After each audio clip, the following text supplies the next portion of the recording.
Hello there and welcome back to The Closet Historian and back to my sewing room for another crafting project. Now some of you noticed in my Shine lookbook that I was wearing some of these strange feather headbands. Someone described them as a mohawk going sideways of feathers, which is kind of fun and a little bit more punk rock than these feathers deserve. Now for the Shine lookbook I made one of these in neon yellow as you see here, and then also in black with segments of what is actually sequin plastic in this oil slick black iridescent finish that I cut and affixed to these feathers to create a more sparkly version.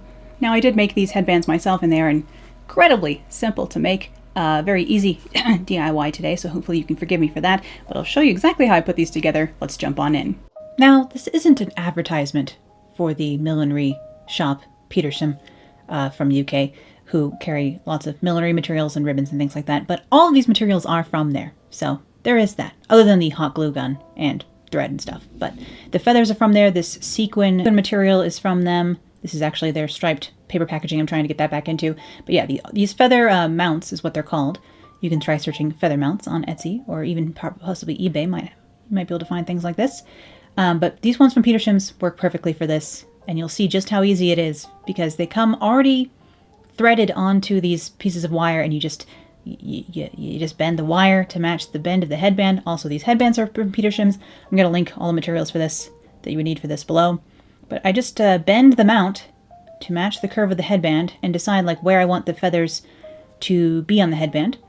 And of course you can put more than one mount on each headband. I'm just doing one here, and I have this kind of cotton candy colored one today, and I'm actually going to sew this onto this headband. So these headbands are wrapped with a satin ribbon, a polyester satin ribbon, that you can sew through. And here I'm not sewing through it, I'm actually just holding that wire quite tightly to the headband and then doing a blanket stitch in between every few feathers. So I'm kind of skipping one feather at a time, going along the headband and along the mount here, and just doing a blanket stitch to secure this down onto the headband. On my way over, I'm going to do it this way, or I'm basically just using the tension of the thread to hold this on. But because I can sew through this headband and I can sew through the threads holding the feathers onto the wire, I can go ahead and stitch through on my way back. So I'm going to grab a little bit of the thread of the feather mount itself and a little bit of the satin ribbon and stitch through those two, which is a little bit more difficult. And I am using a sturdy needle for this on my way back to where I started here. And it has just started thundering outside, so if we hear any booming, it's because we're having these interesting afternoon thunderstorms here in Colorado. It's usually a June thing, and now it's late July, but you know, who knows what the weather is doing. I know all of you over in the UK are melting, so I am sorry about that. But I've just chosen an aqua thread to match this and stitched my way back to the beginning here. I will tie this off a little bit, and you could just cut this wire right here if you wanted to. However, the more, I don't know, snaggable spots you've got, the more likely this is to snag in your hair. So I just actually take the length of this wire and I bend it upwards, and I just keep the wire as long as it comes, and I just bend it with a crimp tool here. But I am just going to go ahead and continue to blanket stitch my way down to that little bend. You can just wrap this wire around here. You could use a floral tape, you could use ribbon and wrap that around here as well. This is like the end of the headband. This end and the other end really get hidden in my hair because I wear my hair quite curly, as we know. So I'm never really worried about this being seen much. So I'm rather just worrying about keeping the feathers secure and not about this being pristine. Seriously, can you hear the thunder? Because I can. It sounded like a lightning strike hit our yard yesterday. I think that was yesterday. It was so loud right outside my window. But now we have this feathery headband, which is rather like my neon one. But to make it like this black one, with these shards of sparkle, I'm going to use this sequin tape. And that's right, this stuff is like the plastic that they punch sequins out of before they do so. So you can cut whatever shape of sequin basically out of this that you want. So I have several different colors of this because it's pretty inexpensive and yet very unique stuff. I'm going to use just regular crafty scissors to cut this. Don't use your fabric scissors on sequin material. Don't recommend that. But I was going to cut out these large triangle shards of this material that look like almost shards of glass or mirror. And the stuff is pretty shiny. This is the light, pastel oil slick finish of this.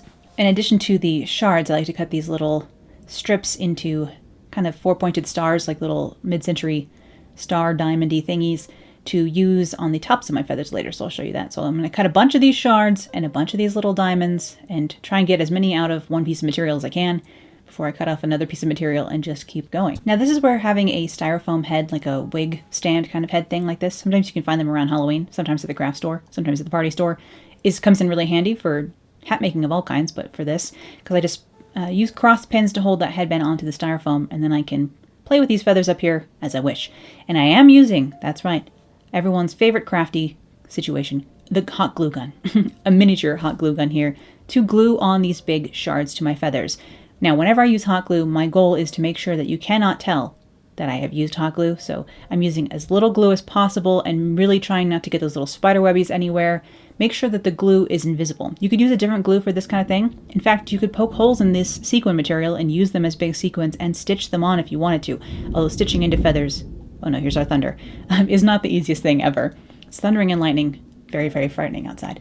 But I really just like using hot glue. It's fast, it sets fast, which is what's really nice about this. Like, could I use tacky glue for this? Yes.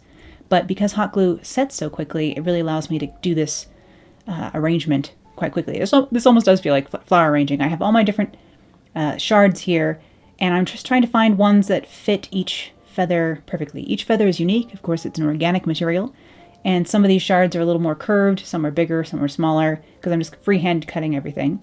And so I'm just finding one, like each feather tells me which sequin it wants, or if it wants one or not. And so I'm just kind of arranging these inside of here as best I can, trying to only get the tiniest amount of hot glue on each thing as possible, especially because feathers can't support a ton of weight and hot glue is rather heavy. So I'm trying to use as little glue as possible, yet secure these on here. I like putting them on the back and the front of the feathers, just really sliding all these shards in amongst the feathers so it gives a nice sparkly effect. And then the little diamond sequins I cut, I'm going to put onto the tops of these little funny feathers here. I think it looks nice as it is, but this really adds a kinetic touch to this. So like when you move your head, these flutter around and it's really fun. Not every feather end like this is strong enough to support these little sequins. So you kind of have to find ones that feel stiffer because some of these are just too soft. And sometimes I will cut off the very like soft tips of these feathers just to be able to have something a little bit stiffer to secure these onto. I do use 2 of these, so you can see I'm using hot glue and then I'm sandwiching the glue in between 2 of the sequins. So again, the glue cannot be seen and it is mirror-like sparkle on either side. So I'm just going to go around, and any of the feathers that can support one of these, I will add one on. Again, just starting with the first side with a tiny bit of glue, sandwiching the feather in between so that gets held on there. And you really have to be careful with this because if you put one on a feather that can't support it, like that is too floopy and soft, it will floop right over and you end up having to cut them off and then you lose a little bit of height. So you have to make sure that only the stiffest of feathers can support these little sequin toppers. But the best part about these is how they move and shimmer around in the breeze or when you move your head and you're talking, or if you have Italian heritage like me and you talk with your hands and you move a lot when you talk. It really has, a very kinetic sculpture kind of look where things are moving around and shimmering, which I think looks quite pretty. Would be perfect for cocktail hour. Not that I go out for cocktails often, but you never know. And once you have your finished feathery mohawk headband thingy, you can wear them either way, really. There's not really a front and the back. I kind of, usually I have my hair parted over here, so I like to have more going on over there to balance the amount of hair I have going on this side. But I have a mirror here so I can slip this buddy on for you. Kind of do this hopefully without wrecking my hair. I'm now too tall for the frame, but you get like some of the sparkly effect hopefully here. A little bit of it. Yeah, you can kind of see it over the dark mirror over here. It's kind of hard to show you what this looks like because most of my background over here is kind of pastel and it's sort of just blending in. Man, do I need to WD-40 this chair.